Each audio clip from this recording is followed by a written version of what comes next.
We are? Yep. All right, guys. I can't see anybody coming in. I can see it. Yeah. We've got almost 40 already. All right, guys. I'm gonna just give it another minute or so for people to jump on if you don't mind. In the meantime, let us know a little bit about where you're from, so we know who we're talking to. People are coming online now. Mm-hmm. Let me see. What do you want? Oh, I was trying to log into Facebook and see how many are joining there. Kentucky, Toronto. Love to see the Toronto, Ashburn, Virginia, not too far away. New York, Minnesota, Toronto. Toronto. Oh, the Leafs. Sorry about those Leafs. Oh, poor Leafs. Oh, Yucca Valley, Spokane, Washington. People after my heart saying they're from Canada because I'm thinking about their hockey teams and which ones aren't going to make the playoffs. Sandy, Oregon. I used to drive through there. Holly's off things. She doesn't know that she's not supposed to talk because nobody can see her. Central Oregon coast. I'm talking for Michigan. Both Rye and Holly can see people coming in. I'm just barely starting to see them now. Okay. Arlington, Connecticut, Denver. Okay. I used to go to Denver all the time, flying to Denver all the time.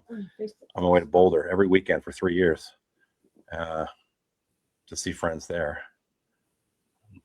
Deep Gap, North Carolina, early Deep Gap. Cincinnati, Ohio. I played hockey in Cincinnati against the University of Cincinnati. Guy broke my foot there with a slap shot. Never going back. That hurt. I had to cut my skate off. Northeast Pennsylvania. Welcome. Asheville. Great place. Ann Arbor, Michigan. All right. You guys have the biggest college hockey game in the country once a year, if I remember correctly. 115,000 screaming lunatics. So it's all over. I think we're getting ready to go here. How many we have, sir? About 100 on each. All right. Well, it's going to build as we go. Hey, listen, guys, what we're going to do, you guys obviously know Rye and me, and I'm just going to give a little lead in, and then Rye's going to let something play for you for a few minutes. This is our we're doing an Epstein 101 issue, right? So this is a 40-year story, okay? This at least 40 years. We know it's at least 40 years old. And the thing about it is hey, Magali, how you doing? Magali used to work with me at 60 Minutes. She's amazing. The Epstein story is 40 years old, and there are a lot of people who hear bits and pieces of it all the time, back and forth. And the files, 3.5 million, you'd think everybody knows everything about it. We know it's about power. We know it's about, about money. We know it's about sexual assault of young girls. But there's so many tentacles to it. It's very confusing. And we thought what we would do today is we put together a little PowerPoint presentation. It's like 11 minutes long. And the reason we did that is, and then we're going to talk after that for a while. We wanted you guys just to see a backgrounder so that you had an understanding going into this, what this story is kind of all about. And it's a basic backgrounder. It's not a giant deep dive into any elements, but it'll give you a sense of the person, Jeffrey Epstein, and it'll give you a sense of the story and how it got to where it is and where it's going. And then we're going to, and Ryan and I have already started working on other stuff for other podcasts, and we'll tell you about those more later, but we're literally already diving into those as we speak. So I'm going to ask you, if you're into this and you want to do it, you're going to invest 11 minutes of your time into watching something Rye put together for us, using the documents, the Epstein file documents, and just some background that you would see, and some of the stuff's just basic background that's out there. There's no there in this thing. We want to have people who have not been following this for 40 years, but just see bits and pieces of it, to have an understanding of the story, so that when we do stuff going forward from here, they have an understanding of the background of it. So we don't have to explain every little person, every little place. We'll explain things as we go in the coming episodes, but we want you to have essentially a little background. And some of this stuff, if you're Epstein followers day and night, none of it's going to be new to you. But for those people who have just been on the fringes of this story for the past few years, or waiting for the documents to come out and not getting a lot from it because you don't exactly know where to start. There's just so many things going so many directions. This is just going to give you a little background. Okay, so thumbs up to anybody who wants to hear it. We're going to play 11 minutes. I'm going to start it now, and then we're going to do and then we're going to talk about all this stuff for the rest of the hour 15, something like that. And then we're going to do 2 more podcasts in the next few days that it's going to be very enlightening. All right, so here we go. So who was Jeffrey Epstein? This won't be deeply in the weeds, not the red string board version, the facts, or some of them, simply laid out from a 50,000-foot view. So, he was a man from Brooklyn who built a fortune that never made clean sense, inserted himself into the lives of powerful people, and ran a long-term system of sexual abuse that was protected for years by money, access, and institutional failure. This episode is a visual introduction to the man, the crimes, the deal, the death, and the millions of pages of government records that still don't tell the whole story. Jeffrey Edward Epstein was born on January 20th, 1953 in Brooklyn, New York. He grew up in Seagate, a gated neighborhood at the far edge of Coney Island.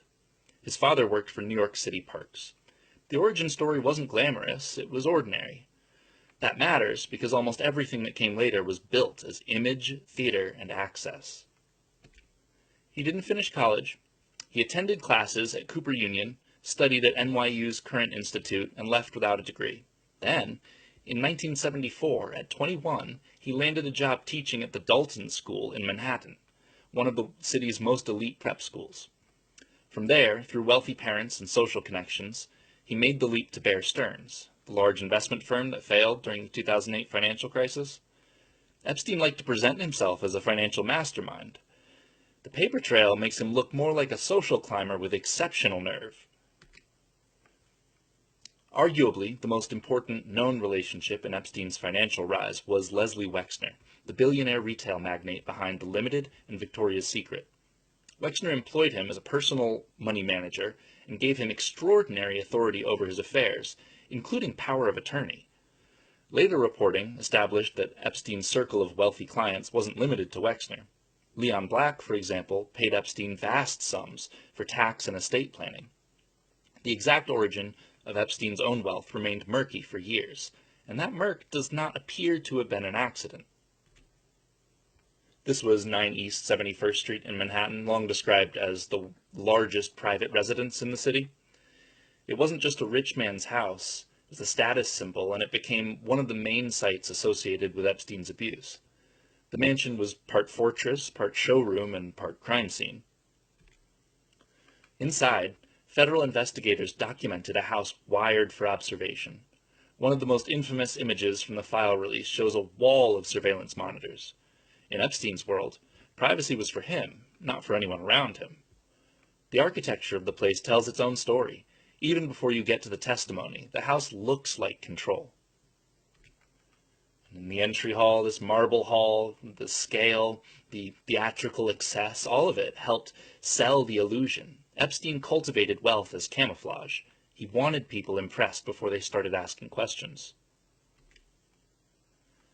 So this was the massage room. Federal prosecutors said Epstein sexually exploited and abused dozens of underage girls by paying them for so-called massages that turned into sexual abuse. Some victims were then paid to recruit other girls. The room shown here is not just decor. In the case record, rooms like this are where the crime happened. So Epstein was one hub, but not the only one. The city gave Epstein status, insulation, and proximity to power. Palm Beach was another hub, and in many ways it was where the legal story first broke open. The Palm Beach investigation began after the family of a 14-year-old girl went to the police. As investigators dug deeper, they found more victims with similar accounts. Then there was New Mexico, Zorro Ranch, a sprawling compound outside Stanley, something like 8,000 or 10,000 acres. Scale mattered to Epstein. Scale creates distance. It creates secrecy. Scale gives predators room. He also maintained a residence in Paris at 22 Avenue Foch in the 16th arrondissement. Epstein's world wasn't local. It was transatlantic, elite, and deliberately difficult to pin down. The geography itself was part of the shield. And then there was the infamous Little St. James in the U.S. Virgin Islands, the private island that became one of the most notorious symbols of the entire case. For years, Epstein's image management depended on the same trick: isolate, flatter, and compartmentalize, and keep everyone seeing only the slice that you want them to see. The center of it all was Ghislaine Maxwell, the daughter of British media tycoon Robert Maxwell. Prosecutors said she played a critical role in the grooming and abuse of minors. In the government's account, she helped recruit girls, normalized the abuse, and facilitated Epstein's access to victims she knew were underage. In 2021, a federal jury convicted her. In 2022, she was sentenced to 20 years in prison. And so here's the core of it. Between roughly the mid-1990s and the mid-2000s, Epstein and Maxwell abused dozens of children, some as young as 14 years old. Prosecutors said Epstein paid them for sexualized massages, then paid some of them to recruit additional girls. The system was repeated, scaled, and organized. This wasn't just one scandal, it was an operation. This is the booking record from Palm Beach County in 2006. By then, local investigators had already uncovered a pattern serious enough to warrant major charges. The tragedy is not that the system had no warning. The tragedy is that it had plenty. And then came the deal. In South Florida, federal prosecutors had built a serious case. According to DOJ's own later review, one prosecutor prepared a draft 60-count indictment and a lengthy memo, laying out the evidence. But instead of federal charges, Epstein got a secretive non-prosecution agreement. He pleaded guilty in state court to prostitution-related offenses and served about 13 months, much of it under unusually favorable work release conditions, including being allowed to leave prison for 12 hours a day to continue work at his firm, where additional victims were allegedly brought to him. The victims in these cases were not even informed while that sweetheart NPA deal was being negotiated. This is because this is one of the ugliest chapters in the whole story. It shows the system seeing the danger and still stepping aside. More than a decade later, the Southern District of New York brought a new federal case. On July 6, 2019, Epstein was arrested and charged with sex trafficking of minors and conspiracy. Prosecutors said he had sexually exploited and abused dozens of underage girls in New York and Palm Beach. When agents searched his Manhattan residence, prosecutors later described what they found: cash, diamonds, and an Austrian passport bearing his photograph under a false name. He was held without bail at the Metropolitan Correction Center in Manhattan, the MCC. This is the Bureau of Prisons intake photo from 2019. After years of insulation, social protection, and legal escape hatches, Jeffrey Epstein was finally in federal custody. 5 weeks later, though, on August 10, 2019, Epstein was found hanged in his cell. The New York City medical examiner ruled the death a suicide by hanging. The DOJ Inspector General later found numerous serious failures by staff at the jail. The report says the assigned officers failed to perform required rounds for about 3 hours and later falsified records. It also documents video problems in the special housing unit, including a non-recording camera and failed efforts to recover footage from the DVR system. The official conclusion was suicide. The custodial environment around that death was still a fiasco. And then came the files. On January 30th, 2026, the Department of Justice announced that it had published about 3 million additional pages in response to the Epstein Files Transparency Act, which had been signed into law on November 19, 2025. DOJ said that the release included more than 2,000 videos and 180,000 images. Combined with prior releases, the total published under the Act reached nearly 3.5 million pages, according to DOJ. That's an enormous archive. It's also not the same thing as closure. So the records don't just show a sex offender. The tentacles go wide and deep. They show systems around him: banks, gatekeepers, lawyers, assistants, fixers, institutions. The point of a file like this Deutsche Bank memo here is not only what it says on the page, it's what it reveals about how obviously dangerous people can keep getting processed as respectable because they're rich, connected, and inconvenient to confront. And here's where the story gets harder, because even with millions of pages now public, the archive is still incomplete. The missing pages and missing records shown here come from our own analyses hosted at epstein-data.com.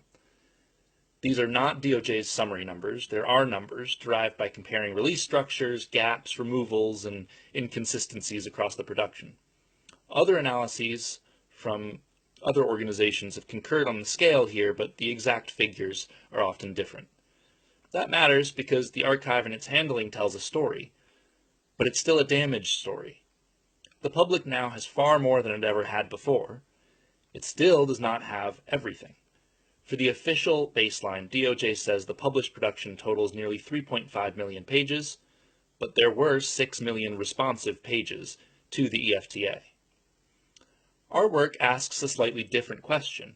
What is still absent, altered, or structurally wrong inside the release of the documents that we do have? So, who was Jeffrey Epstein? He wasn't just a financier. He was a predator with money, access, and social camouflage.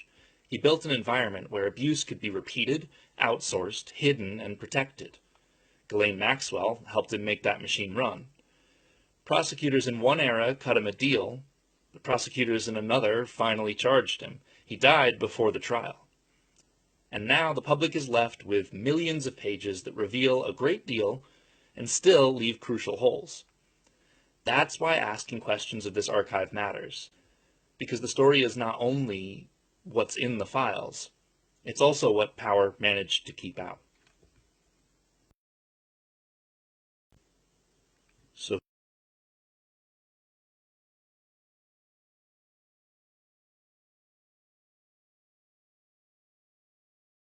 There we go. All right. So I know that was a lengthy explainer, but we wanted people like, here's the thing. I've not been a Jeffrey Epstein researcher and reporter, and people were asking me for months, the last 2 months that I've been on this thing, hey, why don't you do more stuff on the Jeffrey Epstein thing? And I think most of you remember me saying, because I'm not an expert on this stuff, and there's people who've been reporting on this stuff for decades. And I didn't know if I could add anything to it. And then Ryan and I came across each other because he was putting together this incredible library of this stuff we'll talk about here in a few minutes, and we're going to go through all this stuff that's really interesting. But I realized, like, well, where do I start? Where do I start? There's so many tentacles. There's so many different directions. There's so much power. There's so much money. There's so many people. I even saw somebody on here, Robert Harvey made a comment. I'm reading all your comments as we go. Robert Harvey made a comment and said, you need to mention the connection between Maxwell's father and Mossad. Great comment. But again, we're trying to give you a backgrounder so that you have a basis of understanding. So when we go forward, you'll have a better understanding of the story and how the tentacles and where they are and what they lead to. So for instance, Maxwell's father and Mossad is a part of a podcast we're going to do, which we're working on right now, on all the intelligence connections to the Epstein story. We're working on that now. And you can find a lot of those connections in the Epstein files, and some of which you cannot. And we'll tell you why when we do that podcast, which will be a couple podcasts from now. We're also going to do one, for instance, where we go through the most interesting photos from the entire archive that's been released so far. And we'll talk about those photos and what we think they mean and what they might mean and what they might not mean. And some of them have people in them, and some of them are just rooms, and some of them are things that are of interest. And I think that's going to be probably our next one we do. I mean, there's like, Rye, tell them how many photos we have in this archive currently. Oh, I've run, I think, about 90,000 image descriptions. I've personally reviewed by eye about 4,000 images, and each one of those I've reviewed a few times. I've seen on Gmail they have about 11,000 indexed, I think it is, but thousands, maybe tens of thousands. Yeah. And what's interesting about that is that, like, we went through, Ryan and I went through several thousand of those the other night, just look at them real quick. And there's a lot of them are just really boring and don't say much to you at all. But then there's a lot of that are very revealing. So when we put together our next podcast, we'll have it's not going to be straight through, 11 minutes of something. We'll actually go one to one each, from one photo to the next, and we'll talk about them and what they mean. because none of the stuff when it was dumped in there came with great explanations from DOJ. They don't really care. They wanted to get out there what they thought they could get away with putting out there, and so they did. But what I really want people to know is that this was an explainer, just a basic baseline for people who have been curious about this for a long time and haven't known all the pieces. There's so much reporting out there by so many great reporters, and we're actually doing a podcast which we've started working on already. We're pretty well into on all the great reporting that's been done over the last 4 decades. Now, it's not going to be exhaustive. It's going to be essentially a look at the key players who have been involved in this and some of the best reporting from some of the best reporters who have been covering it, and some people who are reporting on very small elements of it, but made significant reporting discoveries, and some who are recent now who are not necessarily known by, they're not Washington Post reporters, they're not New York Times reporters, they're just independent reporters, and some are independent researchers who are just looking into the stuff because they think what's gone on needs to have some light shed on it. So that's what we're doing. And literally Rye's in my guest room right now, and I'm in the library, and he's been working all day and night. Basically, he doesn't come out of his room, and I go in and we sit and we look at stuff and we talk about how to structure things, and we'll even tell you about how we structured some of the stuff for tonight. Okay. But anyways, let's just start with some questions for us and what we want to talk about. And I just kind of want to ask you, Rye, just basically,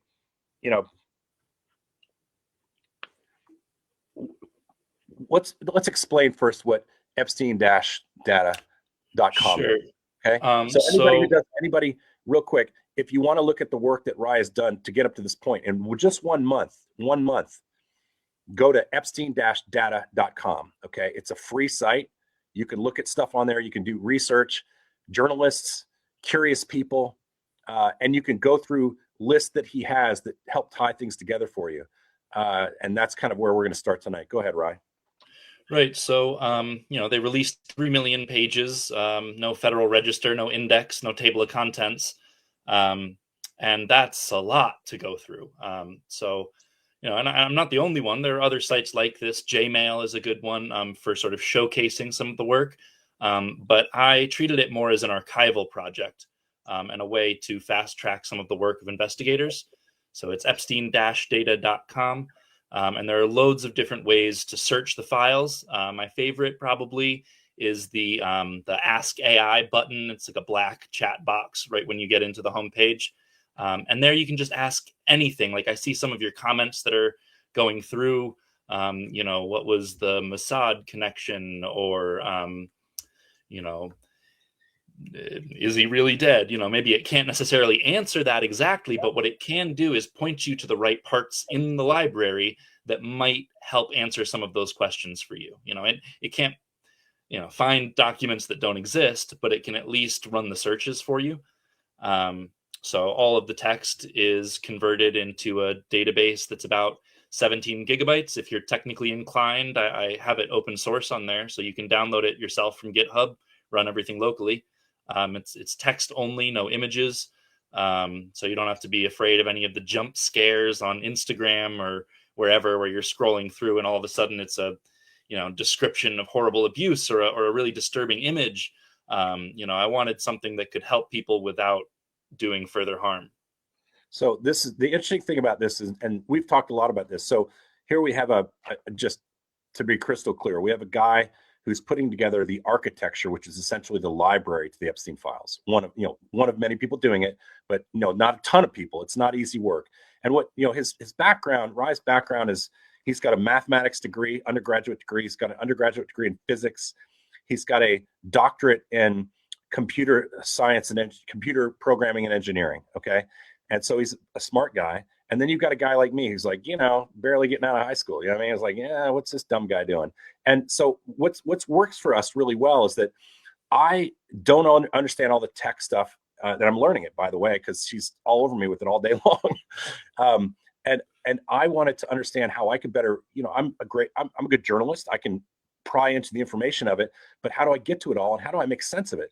And what Rye is doing is he's using his computer background and using AI programming to allow himself to build what is essentially an online archive. But it's even more than that, because you have just think about the scale. We talked about that today because he's talking about gigabytes. But let me explain to you really what we're talking about here. Rye, we did some calculations today, right? And the calculations, we looked at 3.5 million files, okay? And if we give ourselves 1 minute per file to look at each file, go ahead from there. Do you remember the numbers? I got them. Yeah, so it was actually, we estimated that based on 3 million. So if you give 1 minute per page for 3 million pages, that is about 5.7 years of reading. And that's no sleep, no eating, unless you're reading while you're eating, for one person to go through the entire document dump. And 1 minute a page is rather a fast clip. You'll find yourself sort of reading and rereading things in some of these more complex, the financial documents and things. But yeah, so a very rough estimate, it would take a human just shy of 6 years to read through this if there's nothing else that they did. And including not sleeping and eating while you're reading, right? So it's a 24-hour day cycle. We put that minute in. It's 50-something thousand hours, right? If I remember correctly. And so that, to me, when we talk about gigabytes, that doesn't really mean anything. But if you guys were to sit down and start reading for the next 7 years and not sleep and not eat, you get done half of the Epstein files, because that's essentially what's been released at this point. So we're talking about real insanity here. And I think in many respects, the DOJ and whoever is trying to cover up these perpetrators of this, whether they be on one side of the political spectrum or another, know that it's so voluminous that it will take years to get through some of this stuff, even with thousands of people investigating it. But here's the thing. 3 years ago, it would not have been possible to do the kinds of things we're doing. But because of the computer science behind this with AI, and we're using, on a lot of it, we're using different AI programs, but we're actually using Claude to do a lot of the computing that's on his site, epstein-data.com. We're able to go through things in a much faster rate, like instantaneously in many respects. And that, I think, is what scares the people on the other side of this story. Because they 3 years ago, 5 years ago, 10 years ago, they could hide things and bury things with impunity.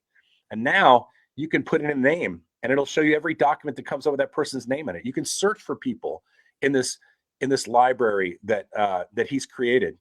And so it's this incredible tool. And I'll say one thing. Let's just talk about, remember that you were talking about documents per se that were not in the files, right?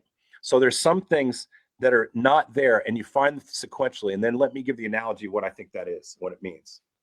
Right. So essentially, some very Sullenberger's, for instance. Yeah, so some very clever reporters, Roger Sullenberger's one, were able to find these document indices that show all of the evidence that they had collected in the trials, and they're able to search those things then again through the database to be able to find these sort of secondary stamps. We know there was some sort of review process, R1, and you can sort of walk through these stamps to find that, oh, well, there are 53 missing pages to do with one child who alleges that they were abused by Donald Trump. Yeah. So in those files, those pages, it's akin to, and then we weren't thinking of the Donald Trump. It's just one example. Okay. There's people on both sides of this, but what I would say is that, like, think about being in a library.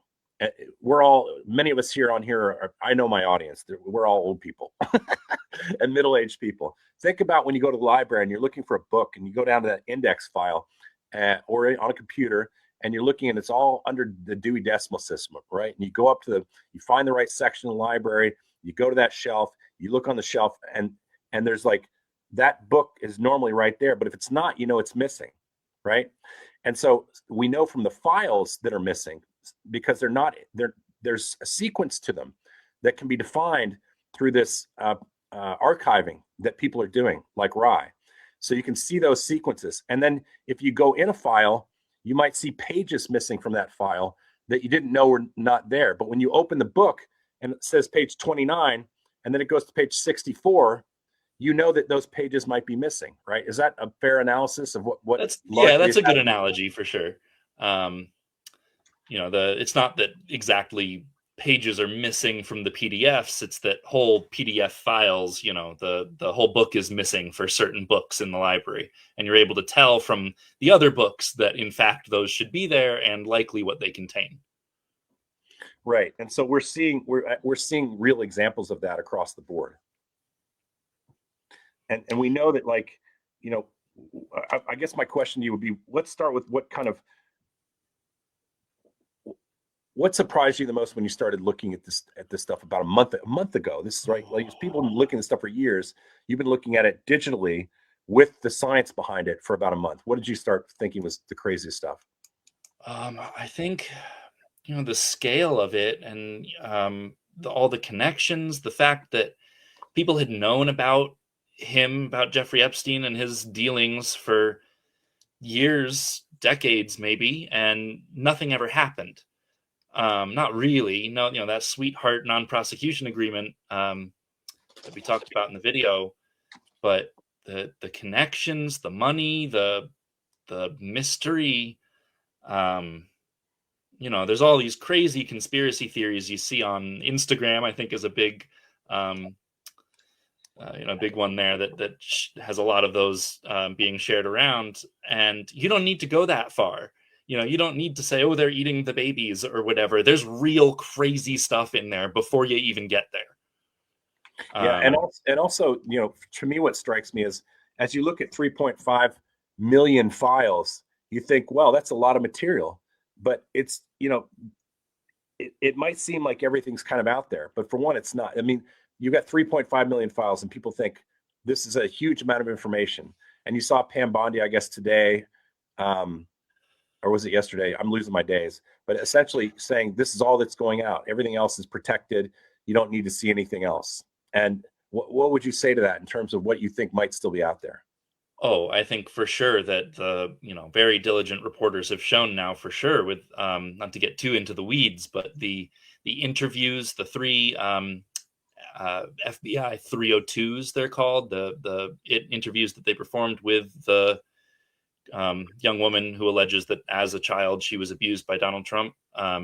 Those were not in the initial release. Those were only released after the media and the people pressured DOJ to release them.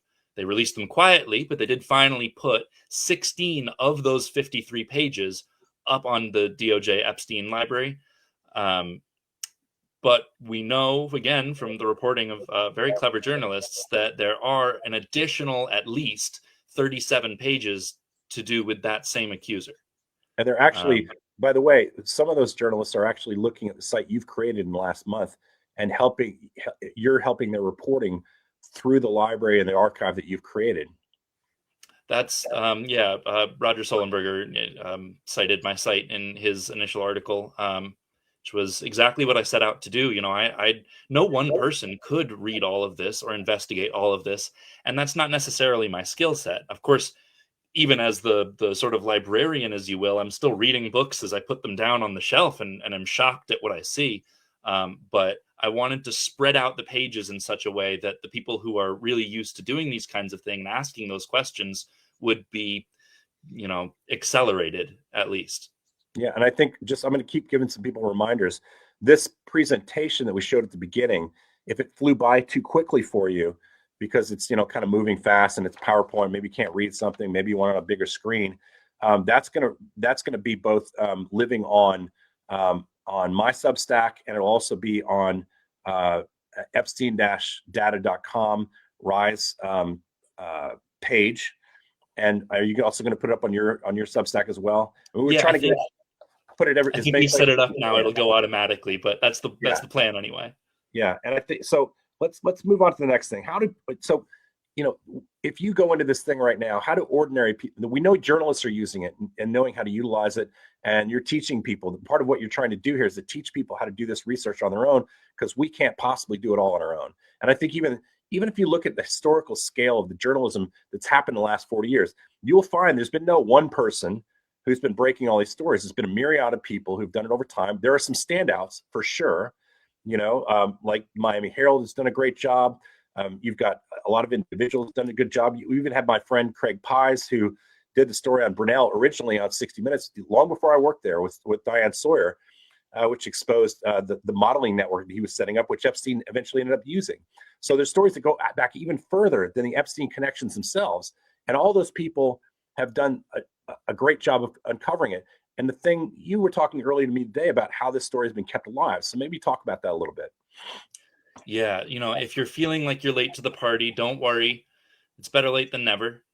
Um, as I'm building this same sort of pre-recorded presentation for the journalists segment, it's very clear that the only thing that's kept this story alive, the only thing that's ever managed to make any real progress on this story and get accountability or justice, hopefully, for the survivors, is the people and the journalists refusing to stop talking about it. So if you feel that you're late to the party, or it's too much to dig into, don't worry.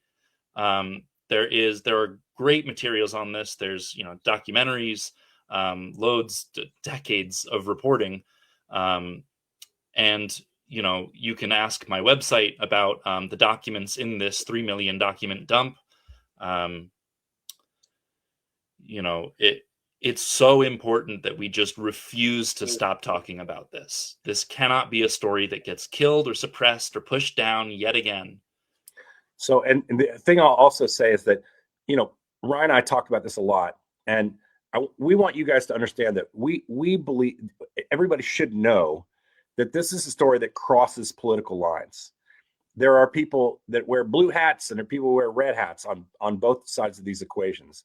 And you can see it in the documents, you can see it in the pictures, you can see it in all sorts of places. So as we attack this story, and as people have attacked it from the past up until this point, you're going to see people that you probably loved once and respected, whether the Republicans or Democrats, are involved in this story. And that's why a lot of that stuff has not come out. Why Pam Bondi today said, this is the end of it. We're not putting any more documents out, right? Because the people who we believe through a lot of the evidence already are in these files, their names aren't coming out. There's been more victims' names released than perpetrators. And that should stun everybody, because the whole purpose of this act passed by Congress was to get the names of people who were accused out of there, so that people could utilize the documents and start asking hard questions about why 1,000 girls were sexually abused over these period of time, at least 1,000 girls, and only 2 people have been held accountable. One person, a female, was held accountable, as she should have been, and the other guy was never really held into account. If you think the sweetheart deal was holding him into account, I don't know. I think you're probably missing the point of what he did during his lifetime. You were going to say something, Rye. Well, he died in prison. I don't know if we consider that accountability or justice. I think the trial would have been closer to closure. Yeah, and for sure. And I think there's also people out there who don't believe he died in prison. There's conspiracies out there that he may have gotten. We're not going into that stuff. We're going to. There's documents out there that you can use from him. There's documents out there that you can use on this website that Rye has created that will allow you to look into what we know about his death. They're there. Autopsy reports, police reports, witness accounts from inmates, etc. So you can go down that road if you want to. But right now we're dealing with what we know is reality, which was that at least to this point, he's been pronounced dead. There is an autopsy. Whether you believe all that stuff or not is up to you to go look at the site. And these are government documents. They're all backed up. Everything that's indexed in there will refer you to a DOJ document. So they're not conspiracy papers. Now, how you put them together in your mind or talk about them is kind of up to you. I'll choose to go with what we know. I always tell people there's a difference between what you can talk about around the water cooler if you're a journalist, right? And there's a difference between things you can prove. And so I try to stay away as much as I can from the water cooler stuff. It doesn't make sense until you can prove something to start reporting on something. You can report the side of a story that maybe the war in Iran's happening right now, and we said that none of the KC-130s that were refueling planes were damaged except one. But when somebody else might tell me that all five of them were damaged, that's reporting one side or the other. But at least you're attributing that to people, right? Like SecDef said this, and these other witnesses that I talked to said the otherwise. But in terms of just getting facts together and speculating, we don't want to do that. We just don't. If it leads us down that road later, great, right? And there are a lot of these pre-generated reports. So I've had Claude Code, which is an agent. It's a think of it like a smarter version of the AI in your browser. Go through and iteratively search through the databases, answering sort of investigative questions I've had over the last month, and doing its best to come up with a something that's better than a search query, at least, a report that's written up with sort of what it did, how it did, and what it found in that. So you can search the reports, but do know that it's, all the analytical text is AI generated. It's fact checked. I've, read through large portions, most of them, to make sure that it's getting something that at least rhymes with the truth. But all of the source documents are linked back. So you don't have to take our word or Claude's word for anything. You can search these things yourself and end up directly on the DOJ's library on their website with the documents that they have published with their own word. And Claude is very responsive to just simple questions, right? So you'll see, it's for people who are not looking at a computer screen right now and looking at your site, where does Claude live on your site? Behind the scenes. So I don't have the money to expose a Claude instance for the front-facing website. So what I have there in the Ask AI is called Open Router. So that'll direct you to one of 10 different free models, so that I don't end up getting overloaded with API charges. But it's quite good for information retrieval. RAG, they call it, Retrieval Augmented Generation. It allows you to search the documents in something that's even smarter than a regular keyword search. You'll be able to type something in at the bottom of the screen, right? Or excuse me, wherever it is on the screen. It's like up top, it's in black usually, and you type into that a question, right? Explain it very rudimentarily, like we're all 3 years old. Yeah, exactly. So you click Ask AI. You can type a question, and then you hit enter. And it can be in English. It can be anything. Some of these comments I've seen would be perfectly reasonable things. Who shut them up for his first trial? That's something reasonable. You might want to explain it more precisely. The AIs work better when you use sort of very precise language. But absolutely, you can ask many of these questions directly as they're written here in the comments, and you'll get a full thread back, a full page that explains what it was able to find and synthesize from its database queries, which it'll do right then. And then it'll link back in that text. So you can just click on it's called an EFTA number. You'll see it's in red. You click on that and it'll bring you to that document. So you can read the full text. Yeah. And what's interesting, Laura Marie, who's a big follower on my Substack, is asking a question. She says, okay, so it would let's say over a decade just to process it all. These men will be dead by then. You mean a trial can't start until all the documents are read? No, that's not what we're saying. Go ahead.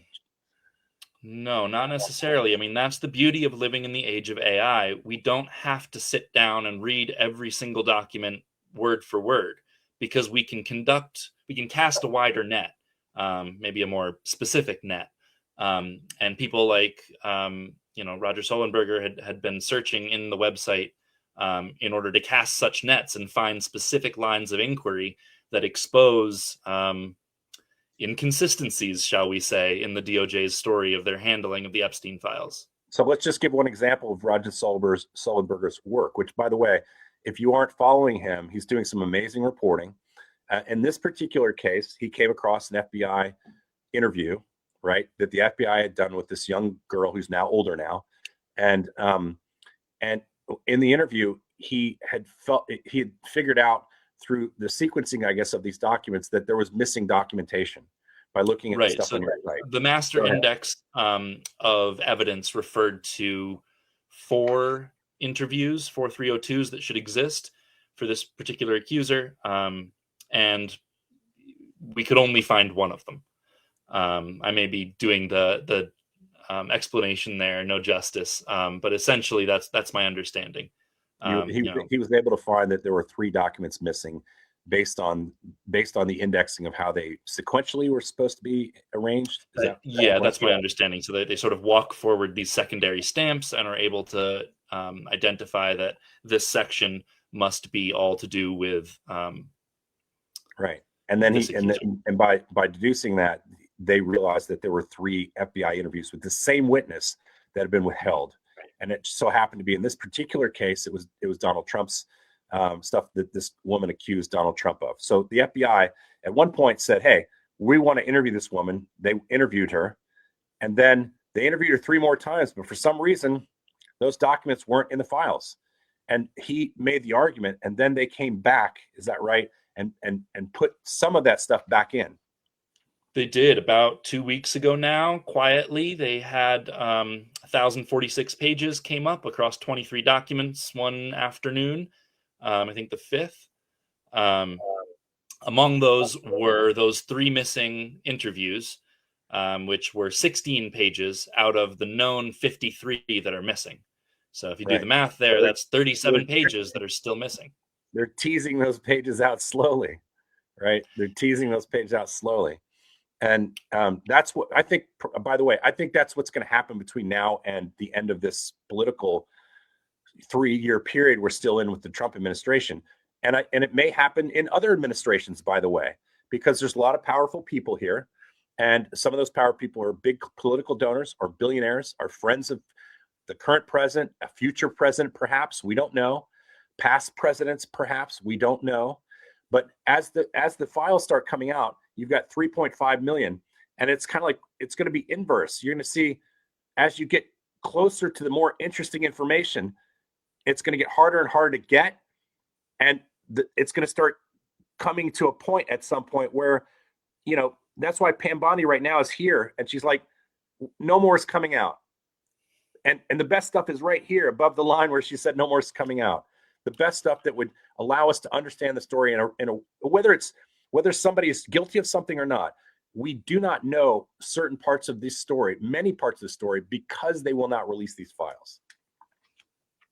Right. There's so much of the story missing. It feels like we're halfway through. I don't know, in terms of the learning the story. Not that I've read every single document, of course. But there are so many missing elements, strange redactions, black bars over the sender of an email where they're discussing a torture video. Who are we protecting? Somebody who loved the torture video? Meanwhile, the names of the victims came out initially unredacted, just out there for the world to see. They never agreed to that, but they have taken a lot of those back down and properly redacted them. But they've also changed other things that don't appear to be to protect victim privacy. For instance, the name of Anne Marie Villafana, I believe she's the lead prosecutor in, was it Florida? Her name, it's a public record, right? She's on a public record. Yeah, that's what I really don't understand. The documents that I was looking at, I thought they were a matter of public record. If you had it's called a Pacer account, you could just get the court records. Correct. So I don't know why it makes any sense. This was the non-prosecution agreement. Non-prosecution agreement. I think that's her. I think it was that document. It may have been the 2019 charges, but regardless, there's no reason for her. So her name is redacted on the signature page. Right. When it's well known, it's public record that she was the one that would have signed it. Correct. And what's interesting about that as a journalist perspective, you guys, is that, if you want to talk to somebody about why they did something, why they signed off on something, and they're a federal or a state employee, you would have their names and you could figure out a way to at least talk to their office. Maybe you might even go through their public affairs people and say, we'd like to talk to her. And they might say, no, she doesn't talk about that stuff. But she might not be in the Justice Department anymore. She might not be in a prosecutorial role. She might be in private practice. She might be retired. And so if you had that name, you could go to them and start putting the pieces together, right, of all these people who are left out. So you can't follow who they are and what they might know. So if you redact them, even though they're not a victim, if you redact them, it makes it harder for me to follow to that next piece of the puzzle. To me, that's deliberate. And, I would be very suspect of that. That in itself they're stories, right? These are stories. They're creating their own narrative by the way they redact things. But let me ask you another question. How would ordinary people approach using what we have at our disposal without becoming lunatics about the whole thing? That's a fair question. Take breaks. You see on, one effort that I find particularly admirable is Ellie Leonard. If you don't follow her, you should. Her Substack has the Panicked Writer chat. So her Substack's called the Panicked Writer, and there's a shared group chat between like 40,000 people who just all day are digging into these files. Reading one thing, posting about it. Other people swarm in and help them understand, contextualize. So, you can really start small, just going in and reading what other people are investigating, trying to learn the story yourself. You can ask the AI bot on my website if you have specific questions. And like I said, there's loads of reporting that exists that's good to sort of brief yourself on. Here's one question, Rye, that was interesting by Cindy Lou Nelson. Is there a way to map the movements of Epstein, Maxwell, Trump, et cetera, and we'll say Clinton just for the sake of fairness here, and those entrapped in the abuse, like a roadmap, mainly with flight records? Yes, there are flight records that we know exist. We can look at them. You can look them up on Rye's site, by the way. But go ahead, Rye. Yeah, so there's a great visualizer, actually, not on my site, on jmail.world. If you go to the flight tracker, there's a great interactive visualization. I'm not sure if they have managed to get every single flight that's recorded in the files, but it's a large portion of them, probably most of them. For instance, Bill Clinton, we know roughly, and I'm going off the top of my head from stuff we've been looking at in the past week, we know he's been on he had 26 legs of Epstein flights. Somewhere, I think it's 26 or 28, something like that. And those might be legs going one place and coming back. And some of those legs were going to Africa with him, right? You can see the flight manifest. You can see the beginning of journey and the destination.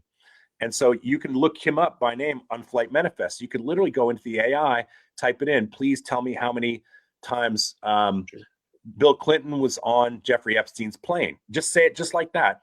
And it'll come up with the manifests, and you can actually look by document that leads back to the DOJ, right? So this is really interesting stuff for people who are not computer scientists, right? Right, that's the goal, to make it as accessible as possible. And there are loads of sites for, visualization. Mine is more about the archival and digging into the individual documents. Of course, the flight logs are on there as well. But there's not a great visualizer of it, which maybe I'll get to one of these days.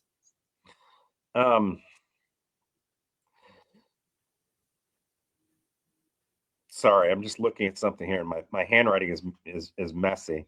A lot of this stuff, because it mixes real documented crimes, these elite social networks, institutional failure, internet methodology, that combination is toxic for comprehension because there's so many tentacles, right? I think this story goes so many different ways. We have intelligence, networks that are literally involved in the story, some of which are in the Epstein files, many of which are redacted out completely, right? But we have those. We have, people, when they look at this stuff, can either get bored or overwhelmed, seduced by sort of the craziest claims in the room. The problem isn't just the subject matter, is it? It's like the problem is the scale and the disorder of everything as we're trying to examine this very complicated story. Right. It's difficult. And that's, they have people all over the world, I can tell you, looking into these files and trying to understand the piece that intersects with the parts of the world that they're trying to protect. I think, you probably can't fall down every single rabbit hole or it would just consume you. But certainly I think we owe it to the victims to stay informed on the overarching story, what's happened, any progress that's been made, and to just sort of, is bear witness the term? To just read and understand the sheer magnitude of helplessness that these girls were subjected to. I just think as a society, we kind of owe it to protect the most vulnerable among us. And if money and status and power have been protecting guys like Epstein, we have to do something about that. Well, I think, one of the interesting things when you run across this stuff is in the files itself, you can read the the names of the victims are redacted from most of this stuff. I'll let you explain it, but the victim statements many of the victim statements we have. And so when you look at the victim statements in the stuff that's there, people can read along and see the horrible things that some of these men did to these young women, right? Oh yeah, if you almost called it Google, if you search FD-302 on the website, or just ask the AI, show me the 302 interviews, there are So many just so on you there guys that know, describe. the 302 interviews are FBI interviews between the FBI and a potential sexual assault victim Or a witness, I believe. or The witness same or form witness. is used for other sources. Right. Um, You'll but see that certainly, number a if lot. if you just 302. ask, show me victim testimony, it'll come up. And many reporters um, have shown that for decades now. It's not a new story what this guy was doing to these women, unfortunately. Um, So, if you want to find a reason to care about this and to not stop caring about this, I suggest reading some of these girls' own accounts of what happened. In fact, on my website, just I think it was yesterday, I made a page, Hear the Victims in Their Own Words. So it's just, I think, 19 YouTube videos that I've linked to, I've embedded on a page. It's linked from the main screen. You'll see it. Hear from the Victims in Their Own Words, something like that. Mm. And you can just watch hours of these girls explaining what was done to them, how they were manipulated, how they were made dependent on this guy. Um, I think that's really important to hear from them what happened to them. And you can also ask when you look at the victim statements, if you pull them up by asking Cloud to list the victim statements, you could actually say list the victim statements by age, maybe list the victim statements by chronological order. Maybe the victims may not say their age in there, right? But It may not say their age. The timestamp may be redacted. I mean, I haven't seen every single one by hand and sort of indexed and cataloged them like that. That is a good project. You could at least ask the AI to try to tell you, and it might come back and say, well, there's not enough information for us to do that. But you can continue to ask Cloud questions on, let's just say victim statements, and see which way you want them cataloged so you can read them in an order that works for you. Certainly, yeah. And if you go, there's also just a regular search box for those of you who don't like AI. I understand it. It does make mistakes. But if you'd like to just literally search the text of all the documents, there's also a page for that just below the AI box. It's the search box in white. So you can just type whatever you want in there, and it'll show up like the 2,000 documents it might be that match the term that you enter. So if you want it that way, it does exist that way as well.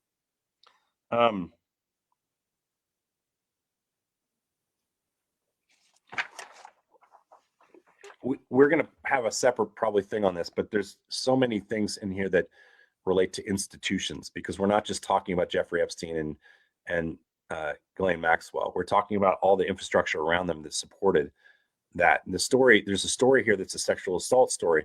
There's a story here that's a finance story that's very hard to understand, that people are trying to wrap their brains around. And a lot of culpability here from things like banks, institutions like law enforcement, right? How do people wrap their brains around all the different tentacles that are coming off this story? Oh, I don't know if I have a good answer to that one, because clearly I've fallen down a series of rabbit holes myself. Yeah.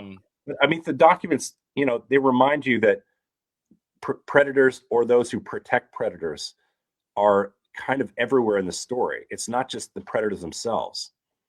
No, yeah, there was so much machinery protecting this guy. The lawyers, the banks, prosecutors. The institutional failure angle is the one that I just find most upsetting. Maybe not most depressing. It's just, despite knowing about all of this, nothing really happened, and nothing still. We've seen accountability for two people. I mean, you don't do all of this for two people. The billions of dollars that were involved, the suspicious origin of all of the money, the scale of it doesn't make sense for we don't even know how Jeffrey Epstein made his millions yet. We know that there's some things he did to scam people out of their millions. there's some reporting today. I think I was watching on one of the Substacks about how Jeffrey Epstein was being investigated for narcotics trafficking and sex trafficking. Obviously, that's a monetary winner there for him. But remember, we came across that memo you showed me the other day from Deutsche Bank, and we were talking about it because, he was a member of Deutsche Bank, had accounts at Deutsche Bank in the millions of dollars. And for instance, if you and I are applying for a mortgage for our house, and we filled out an application for something at a bank, they might look at our mortgage application and say, oh, well, you didn't make this electric payment 5 years ago for $93. And that could upend your entire mortgage application if you didn't figure out a way to clean that up really quick. What did they tell Jeffrey Epstein? How did they answer Jeffrey Epstein's questions about more information for his finances at Deutsche Bank? Yeah, so this, I'm sure we've all gone through it. The KYC, know your customer protocols. If you have a bank with an online app, you've probably done it. They did a source of wealth verification, SOW. You saw it in the presentation just briefly.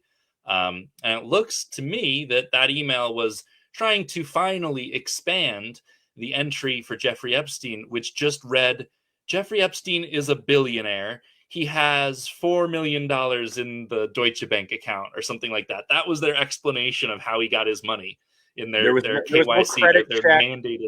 There was no credit check, no serious application, anything. It was just Jeffrey Epstein's a billionaire. Jeffrey Epstein has $4 million in our bank. And this is literally, you can see this document on the pages in the files in Rye's. Just go punch in Jeffrey Epstein and Deutsche Bank, and you go through the files and see some of the ridiculousness that is allowing these billionaires to do things that none of us in our normal life would ever be able to do. That is also a fascinating part of the story. How these people live is fascinating. Certainly, yeah. I mean, just from the decor on the island, those pictures we looked through the other night, it's clearly they don't live like the rest of us. Yeah. Coming sort of like this one section here that we wanted to talk a little bit about somebody who's watching this right now and wants to understand how to delve into this in a way that's organized. How do they start? I would say get up to speed on the timelines, which, hopefully the presentation from today helped you a little bit with understanding, from a sort of 50,000 foot view. And then we're going to be doing some additional explainer videos like that, where we talk about the reporting, just show you some of the pictures. If you want to jump into it yourself, you can certainly ask any individual questions that you want on my website. For external research and things, I'd suggest that the Claude Web app on their Claude.ai site is good for just getting a sense of what has been reported. What is the story to date? You can find the documentary, I think a couple documentaries that have been filmed on this topic. And then I'm sure just from what we've told you, you already have questions. I mean, it's hard not to have questions if you're paying attention to this story. Nothing adds up. So ask those questions of the AI on my website, ask them in the comments, ask them of each other, keep each other awake on this topic. We also talk about the core timeline, which we've given you a little bit about tonight, but institutional phrases, you could use institutional phrases to look things up. Like what? Oh, FD 302, for example, you mean? Like the sort of terms of the FBI are often very useful to look into their investigations. Let's see. Certainly searches on any entities. So Deutsche Bank's involvement in the criminal case or whatever. You search that into the AI and it'll come up with a whole big long chat message, which, it should be about 95% accurate. Maybe a little bit more, honestly. But everything links back to the source documents. So again, you can just click them and read them yourself, and it should make your searching a lot faster. I've heard from people who were doing this kind of researching before they learned of my site and after, and I've been repeatedly told that it made that search much easier, much faster. That was my goal. Well, people also talk about, they talk about trying to look up people by names. They're looking for celebrity names they can put in and see if they're in the Epstein files. And honestly, sometimes it tells you some things, and sometimes it doesn't tell you anything at all. So really, if you look at this from a real researching standpoint, you probably don't want to go that route. You probably want to say, what you want to look at structure, right? The structure of what you're trying to get into, as opposed to trying to find a celebrity's name or a politician's name. Right. Or even fact check against all the, the reason I initially started doing some of the databasing and, extracting was I was seeing all these conspiracy theories online, and I right next to things that seemed also crazy, but maybe more plausible. So I needed a way to search and see what was true and what wasn't. So if you're seeing something on Instagram or Reddit or Substack or Facebook or wherever you are, you can just take that post, copy and paste it directly into the thing, and just ask, is this true? And it should come back with enough information to say, okay, well, based on the documents available to me in the database, this does not appear to be true or is supported by the facts. Right. And there's, by the way, just so you guys know, there are people on his site from all over the world. And we were noting in the last couple of days when we were doing some research that you're getting, like, I think today you had more hits from Singapore than you had in the United States. It's about even. I'm trying to bring it up, but and that's all because of one person in Singapore whose name came up at a dinner invitation, correct? That's the best that I can tell, but I haven't actually read the Singaporean news media in their native language using Claude in a few days. Maybe it's bigger than that, because the number of requests I'm seeing from Singapore is quite extreme. On Cloudflare, on my website management, it comes up a little map. It shows you where people are from, and the Singapore is now about 75% of the traffic in the US, which has always been the strongest source of traffic. So what's interesting about something that, even more. What's interesting about that, as you said, I haven't been keeping up with the Singaporean media and their coverage in their native language. What you guys need to understand is you can actually go in, and through Claude, you can translate foreign media. Well, how do you go about doing it? You do it through ChatGPT? ChatGPT will work. I like you can Claude. drop in an article in the native language, and then you can ask ChatGPT or some other AI form to translate that for you, so you can actually read what's going on and why Singapore is so interested in this story. Right. Yeah. So it doesn't. Language isn't really a barrier for these models. They know all languages, and where their training data is poor on some languages, they can always use Translate, like we all do Google Translate or something, to get it over to English, and then you can ask questions of it. So if you just went into Claude or ChatGPT and asked, what is the Singaporean media saying about the connections with Epstein or something like that, and it should bring up, do the searching, and it'll probably cite Singaporean media when giving you its answer. Yeah. What do you think that people are getting wrong in both directions here? What do people overhype? What do people dismiss? There's a lot of both. I think people jump towards some of the more sensationalist claims that they were cannibals and they were eating babies. Nothing that I've seen gives any credence to those claims. Certainly, some of the people in here were very, well known, and so when the FBI receives a tip from someone, it goes in the file. They have a case open, they receive a tip, no matter how incredulous they are at the tip, their procedure is to put it in their file of tips. So do see things that are evidence, and it's a possible lead, right?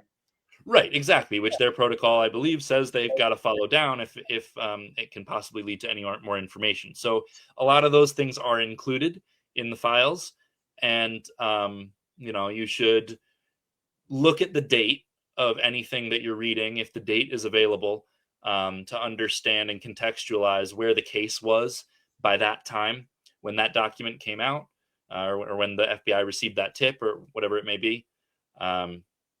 So that's what I think people are overhyping, is some of the unverified or unverifiable claims in a lot of these FBI tips.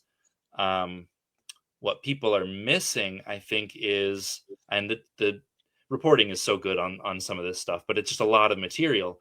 I think the alterations, supposedly to protect the victims, they took somewhere between 47,000 was reported, and I found about 64,000, but that may have been an overestimate. But tens of thousands of documents were taken down, changed, and re-uploaded.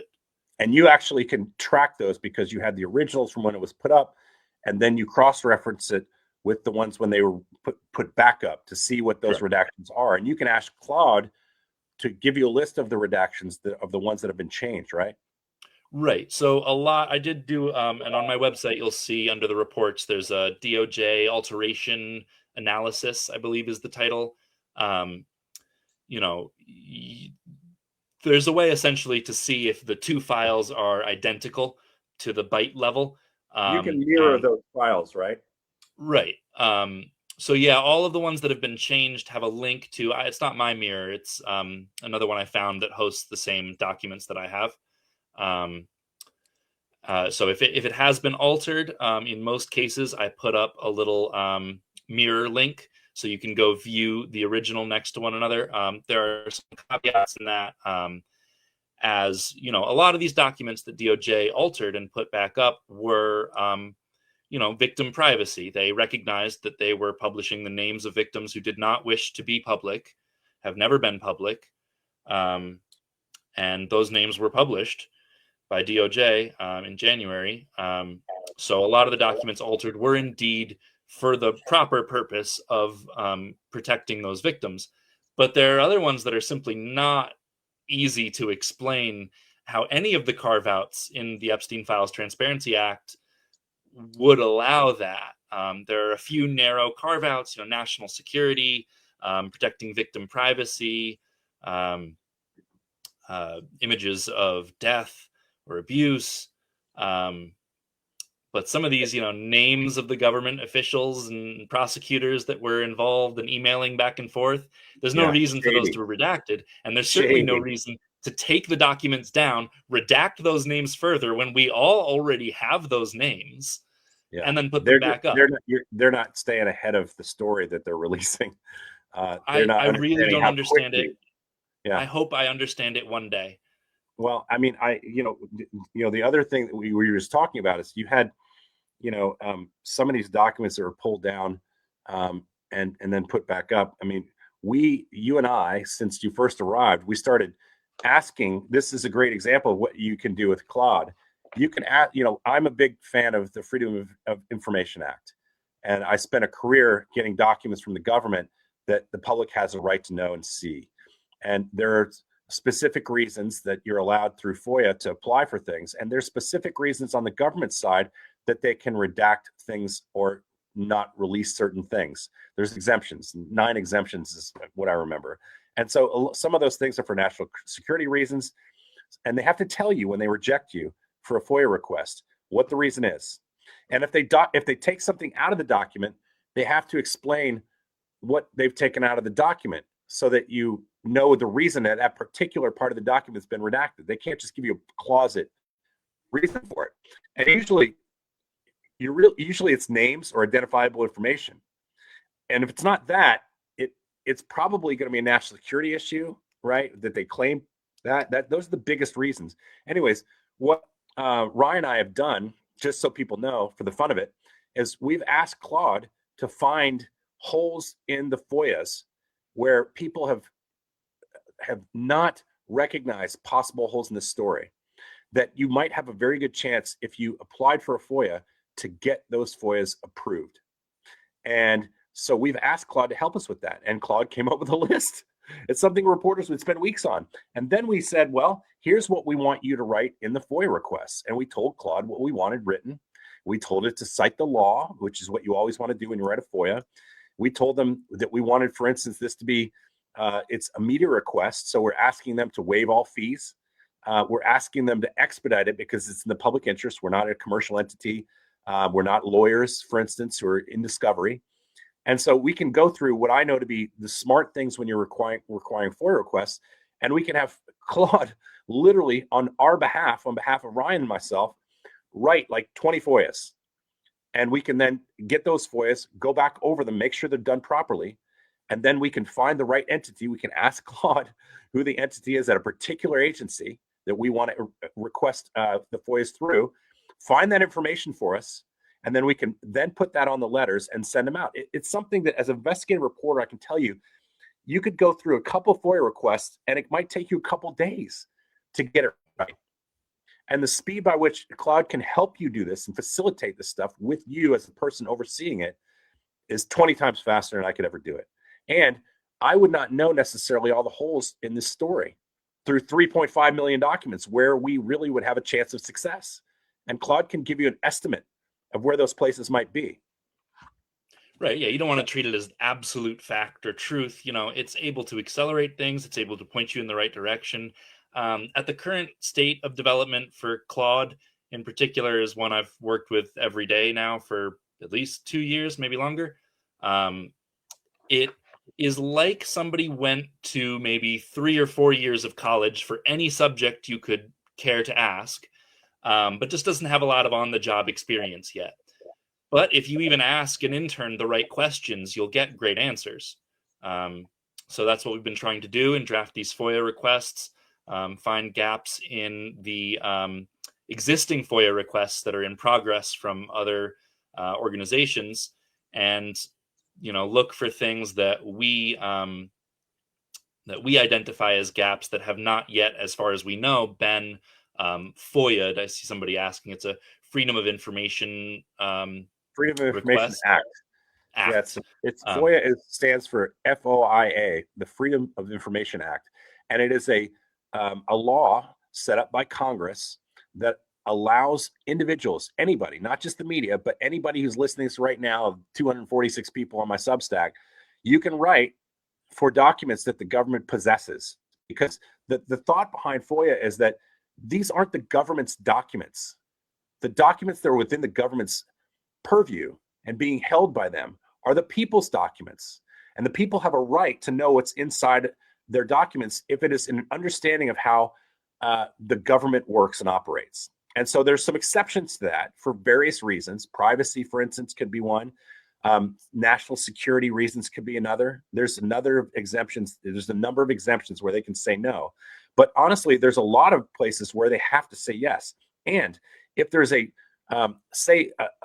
document that's been cited for national security reasons, you can take that to court on a rejection, and you can sue for that document anyways, because the government is supposed to balance the public's right to know versus the government's desire to protect that document.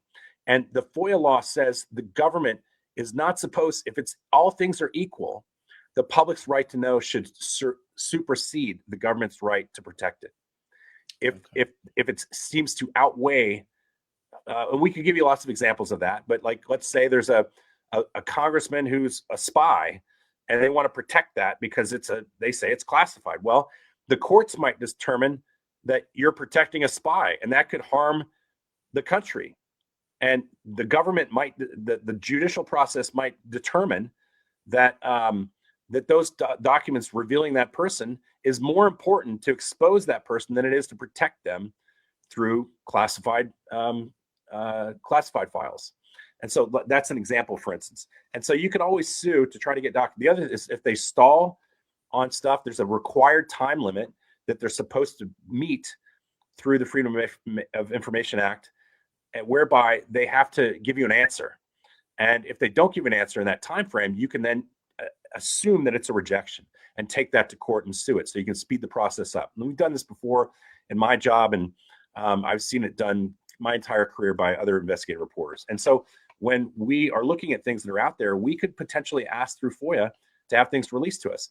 And just having the archive show us what may not be there gives us the right to at least apply and take over for individual documents.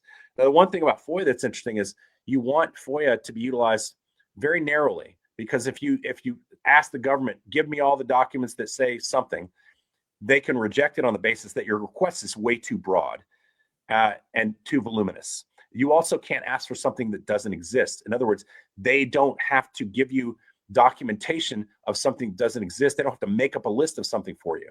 So if you were to ask for, give me, and they also, for instance, don't have to give you documents that there's no final decision has been made on something. But if something's been made a final decision, so I'll give you a good example of that. You remember when Pam Bondi was in front of Congress and she had those documents there that showed what all the members of Congress were reading in that archive room. Well, obviously, she's made a decision to then track what the congressional people are looking for. And there's probably an email chain of that, right? You might want a FOIA, I want the DOJ's decision-making process that's written in emails that shows that why Pam Bondi requested those that these congressional people be spied upon, right?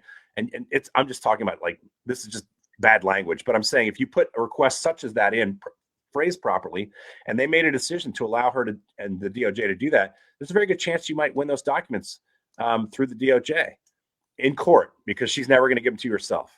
But there's also FOIA there's FOIA officers who work within all facets of government that you can apply to.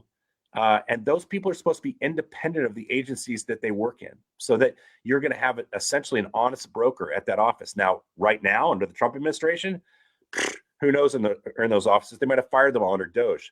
But in the past, there was always a person, if I was applying for like a military FOIA for a database or something, there would be somebody who would be independently verifying whether that was legal or not. And I'd get stuff in the mail that they didn't want me to have.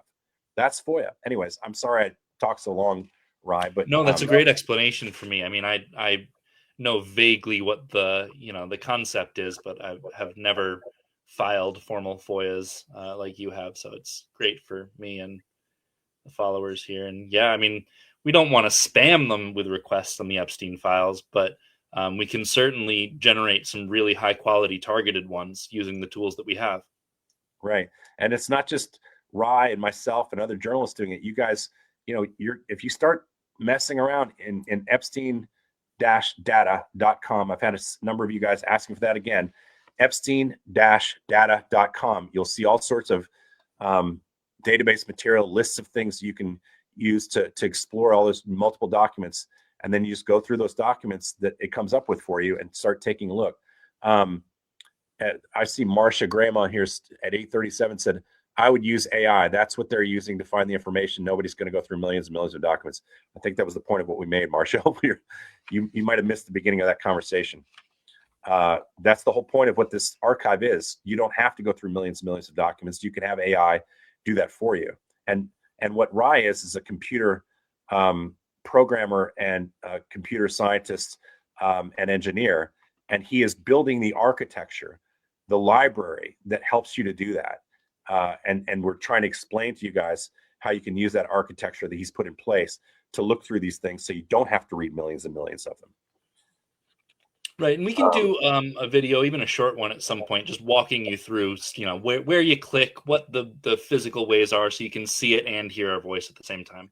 Yeah, we'll do one of those that's maybe 3 or 4 minutes long, and we'll just post it on our Substacks, both Rye's Substack and my own Substack. So Rye's Substack is document.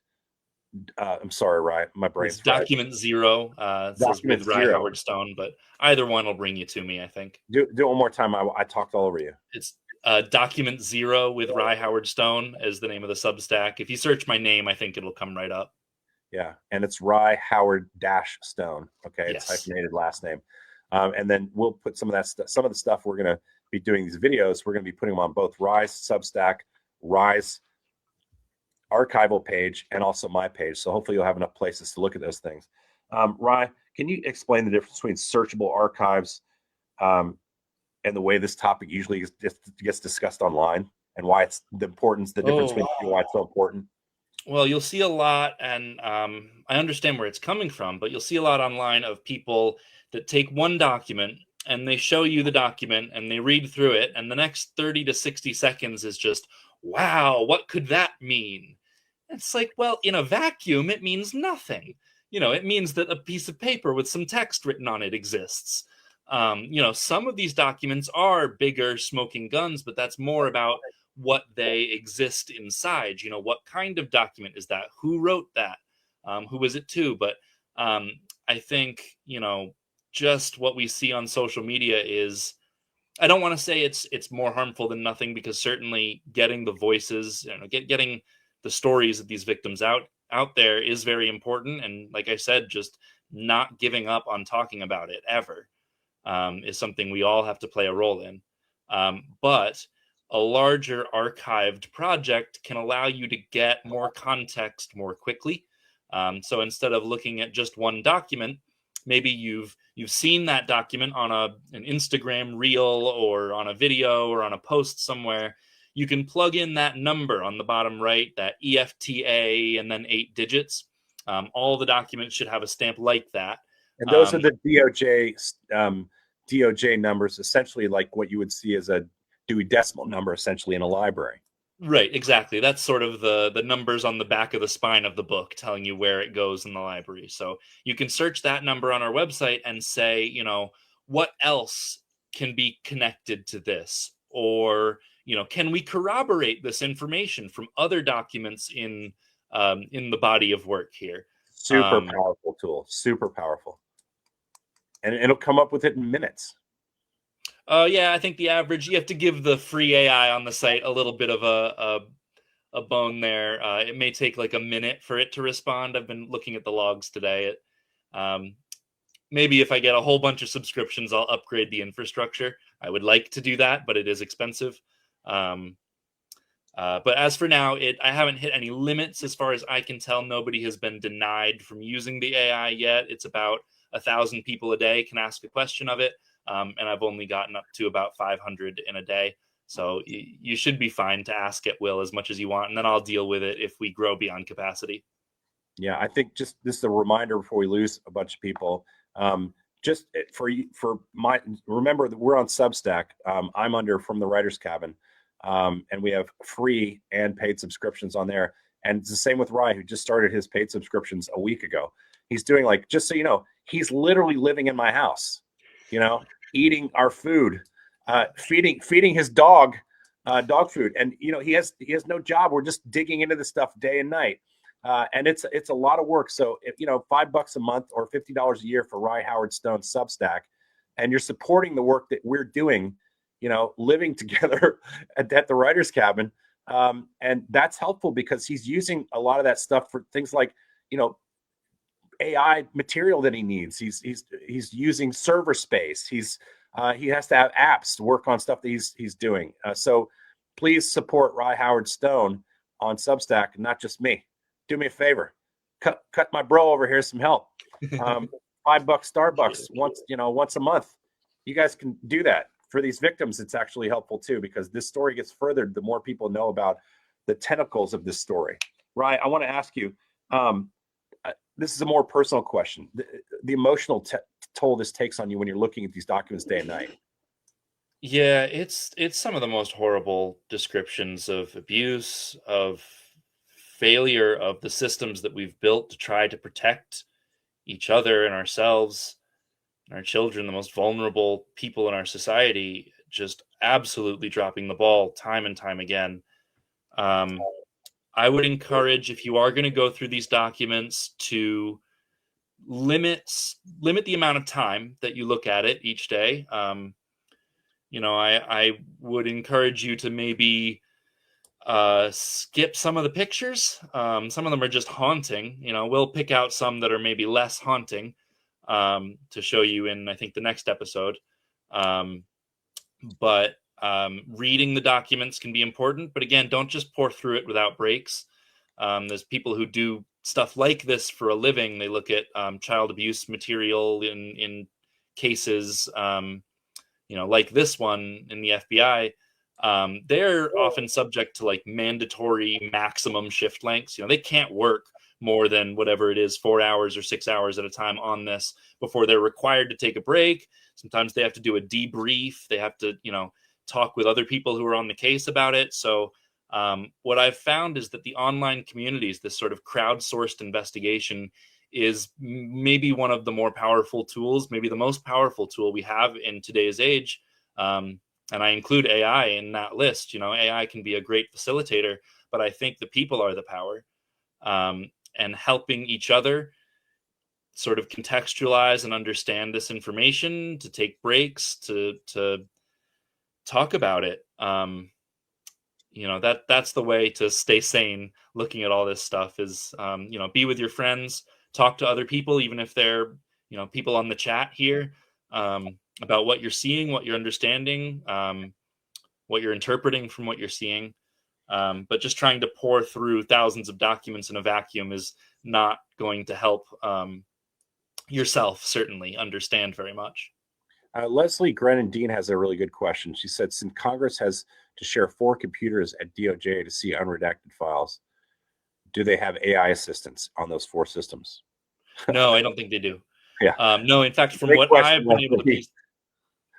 piece, from what I've been able to piece together, it's actually quite the opposite. The way that they describe the interface is quite archaic and backwards. I guess they have to go in, search by the document number, not the page number, but the document number. And then they have to go in and sort of click a place that they want redacted, and then it'll disappear. So that's several keystrokes just per document. They've done similar estimates where if they had somebody from Congress sitting in every single one of the in those chairs, all those 4 chairs, just for all the hours that they're allowed to sit there, I think somebody said, it would also take years for Congress to go through all of that. Hey, listen, I've got a question. I've got a comment from Kate Hitchcock. Says, Jeff, I'm following you since your first video. I'm extremely grateful, yet this is a lot to digest and so disturbing. I'm hanging in there with you. Thank you to Ryan as well. I think you guys, we understand, like what we're trying to do on our end, which was the purpose of today's video, is to try to get you up to speed without making you digest too much. And each time we talk to you on this podcast, the Life on the Island, the Jeffrey Epstein Files, it's going to be once a week, sometimes a couple times. What we're trying to do is break it down into simple, easy to bite stories, and the process as well. So like we said, we're going to have this one on photos that you see across that have been released by the DOJ and what they mean. We're going to have one the journalists that cover this story over 40 years, and we're going to try to make that so that some of the people you can look up and read some of the great work that they've done. It's not been me at all. I'm just here like as an observer, like you are, trying to understand the story through a person who's created a library for us to do that. And I'm not going to be a pro on this, but we do know who the pros are. And by the way, you can ask ChatGPT or any of the other great AI platforms to help you do that. But we've done it for you, and we're going to present something for you so you can see that. We also know that you want to know the intelligence network that he was involved in, and Ghislaine Maxwell's father was involved in. We're going down that road as well. I'm sorry. Go ahead, Rye. You're looking like you want to say something there. No, it's just that we don't know for sure. I don't think that he was involved in that network. There are so many, like you said, tentacles and rabbit holes to fall down. We just want to give you guys an introduction. You said bite-size sort of story, so you can feel like you're getting introduced to it in a way that isn't overwhelming. And I would remind you that even the greats, felt overwhelmed themselves when they first stepped into this and looked at the years back of reporting on this and thought, who am I to go and talk about this? Well, it takes a village, right? It takes every single one of us, every person of conscience, to even have a snowball's chance in hell of making a dent in the system that created this pedophile that was protected when he shouldn't have been. So there's a great question by Gail Rieger Hager here. It says, it was brought to my attention that we knew about this 4 years ago, and we're now just getting into some of these files. Why didn't we take care of it? Bad from the Democrats or a political office. Something doesn't seem right here. I didn't vote for Trump, and I'm not defending him at all. But why wasn't it that it was looked into a long time ago? I mean, I think, by the way, it was a lot longer than 4 years ago. This started before we even started hearing Jeffrey Epstein's name. One of the guys that I know, Craig Pies, who was a reporter in Afghanistan, is an award-winning journalist from the New York Times and the LA Times. He's a much older guy now, but he broke the story at 60 Minutes with another producer there and Diane Sawyer about Mr. Brunel, who started the modeling agency that then became a feeder to Jeffrey Epstein. So it started before we even heard Jeffrey Epstein's name, some 40 years ago. And so this is not Democrats or Republicans. It's crossed many administrations, both blue and red. And people protected in these files are both from Democratic and Republican centers of power, including powerful men who had a lot of money on both sides of this, and globally around the world. The former Prince of England, the Queen's favorite son, ambassadors, presidents of other countries, prime ministers of other countries. This is a global cabal that spans a generation now. Yeah, I just point out that, they'd love us to continue fighting between red and blue so that they can continue moseying off with all the green. We don't want to let them do that. We're the people. We can find common ground when that ground is protecting children. I think we can do that at least. We should be able to. And so, I would, urge all of those people in Congress right now to stop stonewalling and allowing people to stonewall on the release of the totality of these files. If it's not protecting a victim, it's not supposed to be withheld. I mean, the law is very clear.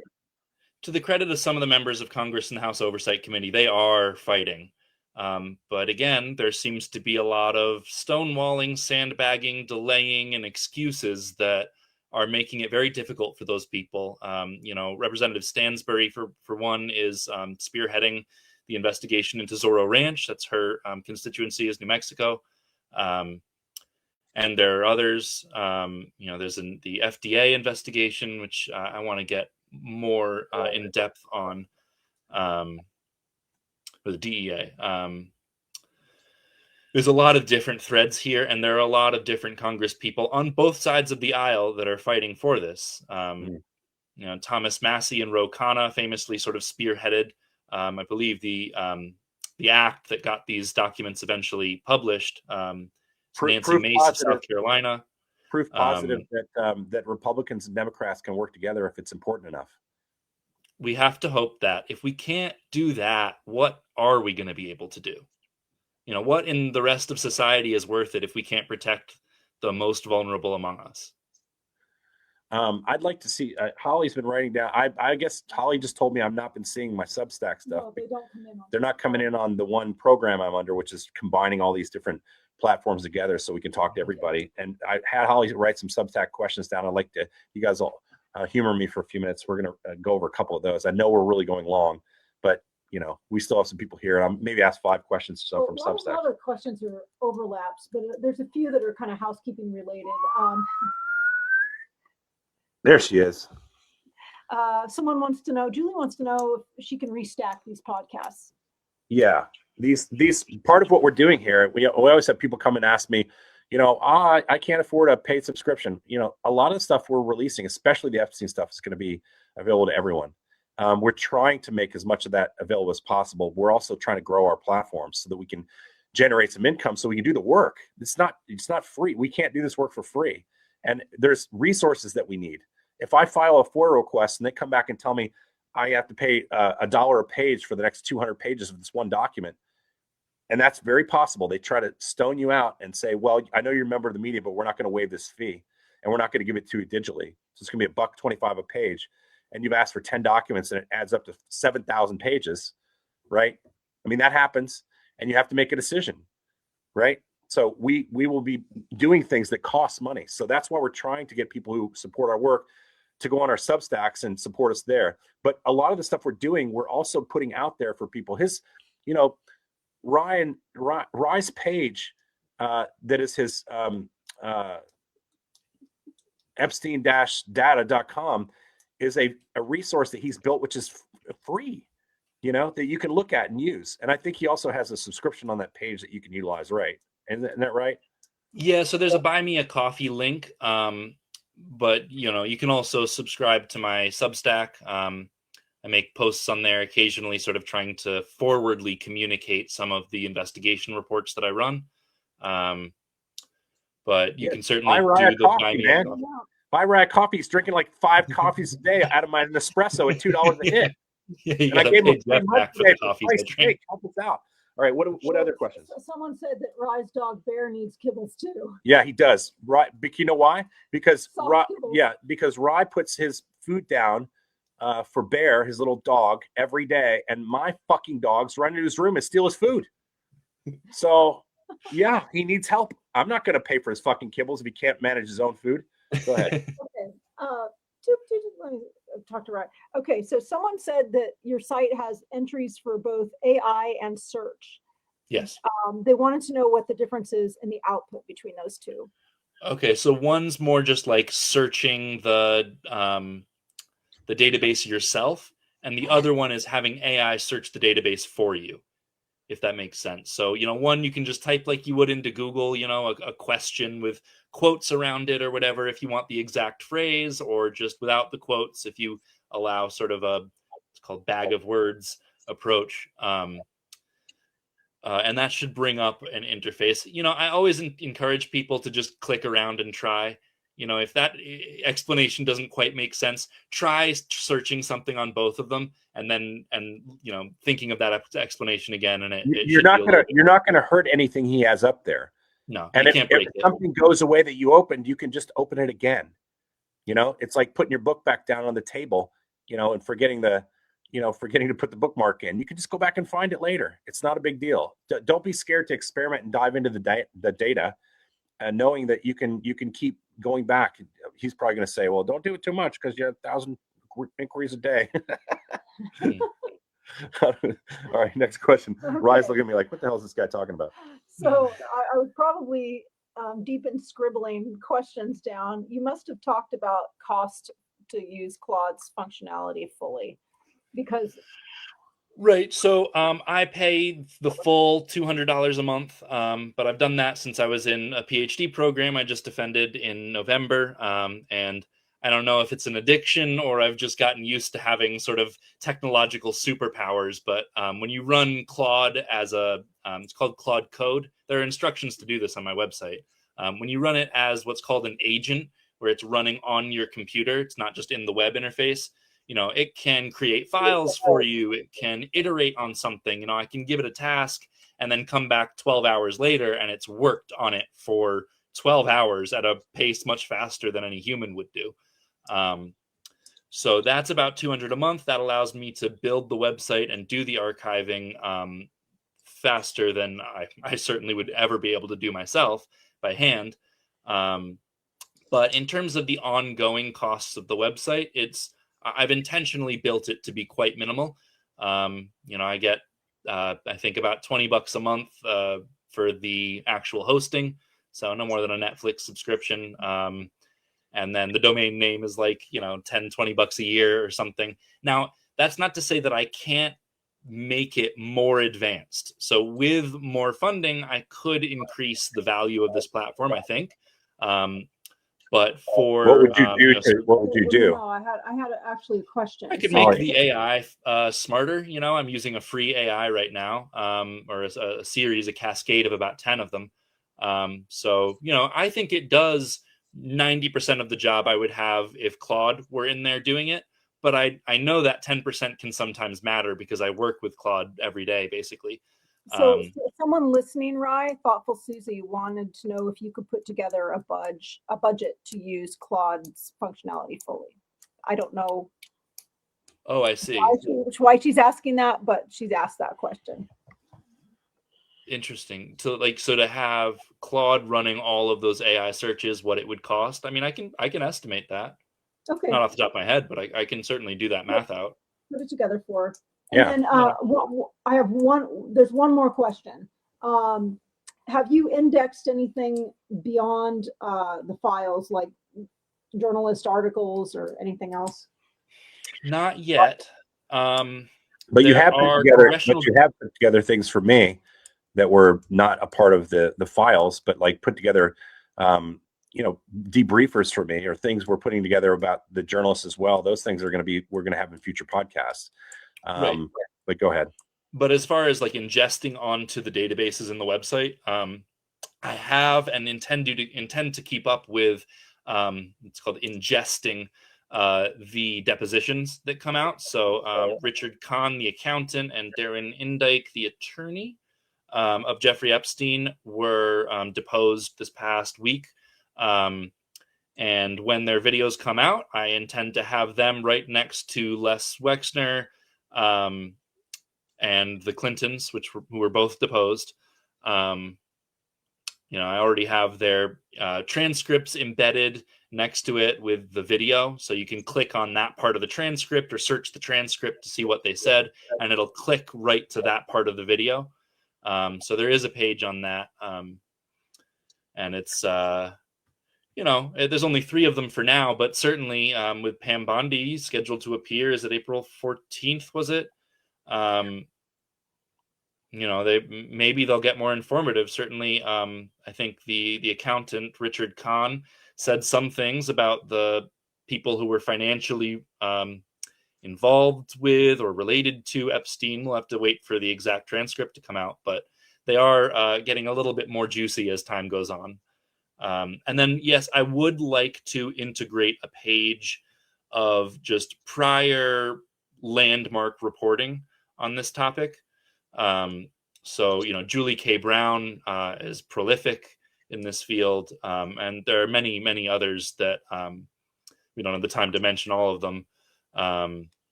But it would be nice to have a sort of our own little news aggregator on the site, if that's legally permissible, and just link to their articles to give you sort of a fast rundown of all of the major reporting that's occurred on this case. Yeah, we're going to show you that in one of our next, it'll be not this next video, but the one after that. We're already well into developing that for you. But, the reporting out of the Miami Herald, as you mentioned earlier, how many articles did Miss Brown do? She had, we counted them yesterday. It was like 89 or something. Something like that. It was in the 80s. It was hard to tell on the website. We copied, removed duplicates and stuff, but there looked to be at least 83 unique article titles on this topic by Julie K. Brown at Miami Herald. So that was in a chat. Local journalism. That was in an AI search that we did of it, and it might be more. It might be so we did actually go to the Miami Herald page. We got the list, we copied it, and then I put that in Excel and removed duplicates and sorted alphabetically. Because yesterday when we looked at it, you were like, "Oh, we can't find her by her name." You went up and you did sneaky stuff. We were eventually able to do that. You just had to scroll all the way down because she's written so many darn articles. Right. So that's the kind of thing you're going to hear more about. We're going to give you the names of people who've done great work, because it wasn't me and it wasn't Rye. And those people, we're going to say, listen, this is what these people did on this topic. You should go look at them. And this is what's out there on this topic by this person. You should go look at them. The chance that Rye and I break giant news on this is probably very limited, but his archive will help other great reporters break big news. And we're going to help you understand it as we go along.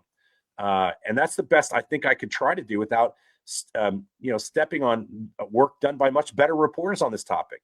It'd be like somebody from some paper suddenly deciding you like them on Substack, and they're like a crime reporter, and you're like, I'd love to hear more about Iran. Sure, you would, but that's not their expertise. My expertise is in politics and military operations globally and international stories. And, I'm not going to try to duplicate what these people have been doing over 40 years, but we'll help you understand it. No, and I don't think we have to be fearful of duplicating so much. We want to read the prior literature, as you might call it, to make sure that we understand the full scope of things and what's been reported. But, there are so many, Ellie Leonard is a great Substacker. She's, they must have like a photographic memory or something, because she goes into these Epstein files in such detail. And, on one of her first podcasts, I think she was making a similar point, that she felt out of her depth because there'd been so many reporters for so long that were, deep into the weeds here. And she felt she was arriving late, but it's never too late. These girls were not defended when they really needed it most, but that doesn't mean that we can't do something now. Right. So Rye and I are focused on two things. We're focused on the storytelling, and we're focused on accountability. And if we can help in those two areas by helping with the storytelling or raising your awareness about some of the great storytelling, then that facet of it is done, and we'll help you do some of that great storytelling too. Secondarily, we want to push people towards the accountability end. We want to keep raising the awareness so the story doesn't go away. We want people to have resources to get to the accountability through things like his website and through the work that we're doing. I have a note here that from Leslie Grennan Dean. It's the second time I've come to you because you're asking and saying such smart things. Because of Ghislaine Maxwell's court case and appeals lasted until 25, litigation and ongoing litigation is going on. Legal files can't be released. Yes, that's true, but it doesn't mean that only one person should have been in that time period charged. Because we've had years and years and years of these cases, and everybody knows about it. And DOJ could have charged any number of people with these crimes. So, and that happened in previous administrations. It started like probably in the Bush administration. Obama administration could have taken some control over it. Then you had Trump administration. Then you had Biden administration. So yes, while the files couldn't have been released from Ghislaine Maxwell's case, there were other cases that could have been charged. Clearly, I mean, there's no way that it's just my opinion now, okay? There's no way 1,000 women victims who were children of sex trafficking and sexual assault that they only found 1 or 2 people that they could charge with crimes. That's fucking horseshit. Sorry, I've been trying not to say fuck today, but fuck. I don't know. And like, so to me, it's not just that they couldn't release the files that were, people always say that all the time. Well, Joe Biden, he should have released the files. No, in the case of Ghislaine Maxwell, he couldn't have released them. DOJ. And by the way, the presidents normally don't tell their Department of Justice what to release and how to release them. It's the DOJ's job to understand what they can and can't release. But in the same respect, a number of DOJs across 2 different, from both red states and blue, where red hats and blue hats will say, those administrations had a number of cases that they could have brought forward. In my opinion, I'm not a lawyer, but I know lawyers and they tell me this is all horseshit. So, I don't know, Rye, you read some of these witness statements and collaborating evidence of where people were flying to and from. There's a lot of evidence there that suggests that people could be charged with crimes. And I think right now the biggest crime is obstruction of justice. And I think it's being done by the Department of Justice, the current Department of Justice. And I think that there's a lot of people that will hopefully be held culpable for this and will he might pardon them all going out the door, but I think there'll be state charges that could possibly, and there'll be civil cases that could go. And if anything, even if you can't, because of the statute of limitations, awareness and accountability about who these people are, that is a part of justice too. Shedding light on things is a part of justice so that people like this can't exist in society in the way that they want to anymore, even if they don't go to jail because of a statute of limitations or something of that nature. Right? Yeah, it's certainly gone on for a long time. If there were, and they often go for these people for financial crimes. Andrew Mountbatten Windsor, the former prince, was arrested and then let go later that day on something to do with revealing secrets while he was in office to Jeffrey Epstein. So not the alleged sexual abuse of Virginia Giuffre, which has been widely reported and was alleged while she was still alive. There could have been justice. But instead, these financial crimes and financially related things. Now, if that's all we can get these people on, let's go for it. But I think history deserves to have a more clear story. And certainly the survivors do. There's a note here from Erica Corsandi on Facebook. It says awareness of abuse is key. You're right, Erica. And on Epstein-data.com, you can search all of the cases that have been released at this point in terms of witness statements under the FBI 302s, and you can read about all those cases. And you, as an individual person, can put some of those stories out there. They're anonymous because their names have been redacted. And you can put parts of those stories out there for people to read. So the awareness about what was done to these women can have a far-reaching effect beyond just a few people reporting on it. That's why the files are not just given out to journalists, not just given out to Congress people and senators. It's the public's information. The government in the United States, across many administrations, gathered evidence. They've allegedly closed the files because they say there's no case to prosecute. So the files have been released because there's nothing. These cases are no longer considered viable, at least currently. And so now these cases are coming out, and people can go and read them and shed a light on what these people are doing. And hopefully through the courts and through Congress, that at some point, when I said this, and inverted pyramid, the pyramid going up where the most interesting information will be at the top of the pyramid a long time from now, when we finally get our hands on it all, it's going to be up here. And these are going to be the people that are the perpetrators. It's not going to be down here where we're getting all the other information. It's going to be up here, which is why while we're here, we need to press so that when it gets to here, we get what we need to have accountability for these people. And I it's weird. I feel a little bit like a fraud coming into this so late, but it's just not been my area of expertise. And I've had to explain to myself, and I had to have other friends of mine explain to me that this is useful to people, that we're pushing and raising awareness about it. And my role is going to be limited. You're laughing. What are you laughing about? Your dog? Somebody said I look tired. I'm like, oh no. Yeah, he doesn't fucking sleep, people. Well, He's I'm like sunburned. That's what it is. We put the sign in today. Yeah, we put a sign in the front of the property, Virginia Backcountry Cabins. He got a little sunburned, but he is tired. I wake up in the morning and I go into his room and he's sitting behind the computer with all 3 screens going. I go out and do my work and stuff, running the cabins and working up the writer's cabin, doing my reels. And then we come together a couple times a day and talk about what we're going to do that day, moving towards that next podcast. And then he goes right back into that room and starts working on stuff. And then we look and review it again. It's a process we're going through. And he's tired. I'll take a break for an hour to work out or something, Yeah, he brought his own weights with him, and I had him with a shovel today digging holes in rocky terrain. So I'm going to put him to work. But he's tired. He's working hard. So support his work. I think we're coming to the end here, guys. We're kind of at a point where we've kept you guys on since 8 o'clock. It's been 2 hours, and I'm surprised there's still. Wow. I'm looking at one page. I think it's Facebook. Is this Facebook, honey? Yeah, I'm looking at Facebook, and I've got 200 people following there that started out with about 400. Almost 300 on Substack. Yeah, we still have like 300 on Substack. So we're glad we're getting the information out. Do us a favor. Write some comments that we can see about what you thought of what we're doing. Give us suggestions. We won't be able to do them all. Don't ask us to do deep dives into this topic or that topic or this topic or that. We know what we're going to be doing stuff on to try to help you understand this. And we know when you're giving us little caveats, we've been over it 1,000 times. Trust me, I'm not that far behind the power curve. I'm just not one of those guys who've been reporting on it my whole career. And so we have ideas on where we're going with it, but give us some suggestions on delivery, on things that you can't see very well, or things you want repeated, or where you want things to live. And tell us what you thought about what we did tonight, because I know it's 2 hours long. We just don't want to think that we're disappointing you and leaving you short of understanding the story in a way that is useful to you.